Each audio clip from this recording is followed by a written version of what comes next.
So আজকে একদম নতুন টপিক নিয়ে আজকে ভিডিওটি বানাতে চলেছি। আর যেটা খুব ইউটিউব ইনস্টাগ্রামে খুব ট্রেন্ডিং, সেটা হলো নর্মাল ভিডিওটিকে কার্টুনে কিভাবে কনভার্ট করবেন। রাইট?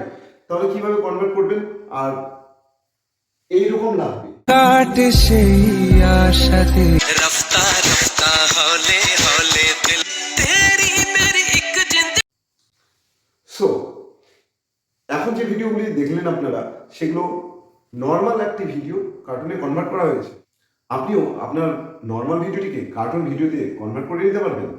তো সেটা খুব সিম্পল প্রসেসে আমি আপনাদেরকে আজকে শেখাতে চলেছি, এবং কোনো টাকা পয়সা কোনো সাবস্ক্রিপশন লাগবে না। তাহলে চলুন শুরু করা যাক। তো প্রথমে আপনাকে ভিডিও রেডি করে নিতে হবে। এরপরে এই ভিএন যে অ্যাপটি আছে প্লে স্টোর থেকে ডাউনলোড করে নেবেন। এই অ্যাপটি ওপেন করে নেবেন। করে নেওয়ার পরে নিউ প্রজেক্টে যান, সেখান থেকে ভিডিও চুজ করে নিন। চুজ করে নেওয়ার পর নেক্সট করবেন।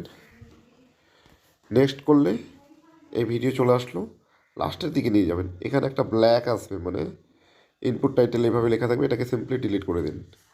এই ভিডিওটিকে টাচ করার পরে ফিল্টারে যান। এখানে যাওয়ার পরে আপনাকে যেতে হবে উপরে এই যে অ্যাথেস্টিক, ক্রিয়েট, ভাইট এগুলো আছে, এগুলোকে সরানোর পরে চলে যাবেন লাইট অপশানে। লাইট অপশানে যাওয়ার পরে LT1 এই অপশানটিকে সিলেক্ট করে এটাকে 100% করে দিয়ে এই যে রাইট চিহ্ন আছে নিচে, এটাকে টিক করে দিন। টিক করে দেওয়ার পরে আপনাকে এটাকে করে দিতে হবে সিম্পলি এক্সপোর্ট। এই হয়ে গেল আমাদের স্টেপ 1।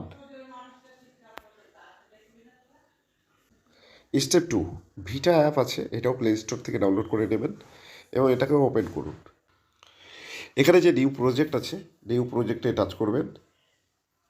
করার পরে ওই ভিএন থেকে যেটা এক্সপোর্ট করলেন সেটাকে সিলেক্ট করে নিন। সিলেক্ট করে নিয়ে অ্যারো চিহ্নতে ক্লিক করে দিন। ইম্পোর্ট হয়ে গেল। এবার আপনাকে কি করতে হবে, এই ক্লিপটিকে টাচ করবেন। করার পরে এটাকে সরাবেন, নিচের এই লেয়ারটিকে সরাবেন। এখানে পেয়ে যাবেন এআই ইফেক্টে টাচ করবেন। আর প্রথমে যে কার্টুন চিহ্নটি দেখতে পাচ্ছেন, আমি মার্ক করে দিচ্ছি। ওকে, এই কার্টুন চিহ্ন অপশানে আপনি টাচ করে দিন।